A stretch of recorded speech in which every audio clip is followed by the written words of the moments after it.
Menteri Dalam Negeri Bapak Tito Karnavian mengkritik pemerintah daerah yang boros menggunakan anggaran untuk gaji dan bonus pegawai. Ia menyoroti daerah dengan fiskal lemah yang bergantung hingga 90% pada transfer pusat dengan 60% anggaran habis untuk belanja pegawai, sehingga pembangunan masyarakat terbengkalai. Pak Menteri juga mengkritik rekrutmen honorer yang dasarnya kedekatan politik bukan kebutuhan atau keahlian. Pertanyaannya, kenapa baru sekarang Bapak Menteri ngomongin soal ini? Jabatan udah hampir habis, tinggal hitung bulan, tapi isu ini baru muncul di permukaan. Kenapa nggak dari awal dibenahi? Sebenarnya daerah bisa mandiri secara ekonomi. Caranya, pemerintah daerah harus mulai serius memanfaatkan badan usaha milik daerah.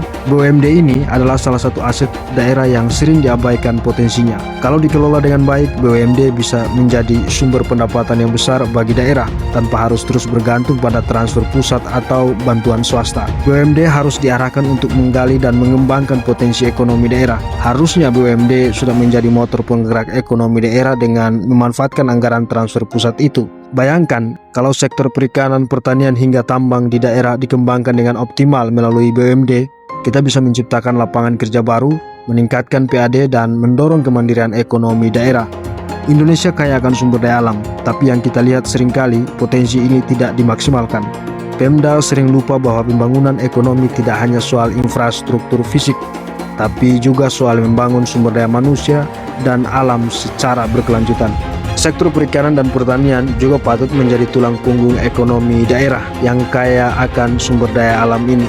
Jangan terus-terusan bergantung pada APBN untuk bayar gaji pegawai. Dorong inovasi di sektor-sektor ini, kembangkan teknologi pertanian dan perikanan. Ajak generasi muda untuk berdiskusi dan kembali ke sektor-sektor produktif. Kalau tambang, pastikan pengelolaannya berkelanjutan, gak sekadar eksploitasi, tapi memberi manfaat jangka panjang buat masyarakat lokal. Jadi sobat, solusi membangun daerah itu sangat sederhana. Toh swasta aja bisa membangun sistem bisnis. Kok daerah yang sumber dayanya sangat mumpuni malah roboh? Ini kan lucu. BUMD harus lahir sebagai penggerak ekonomi, memprioritaskan pembangunan potensi alam dan manusia.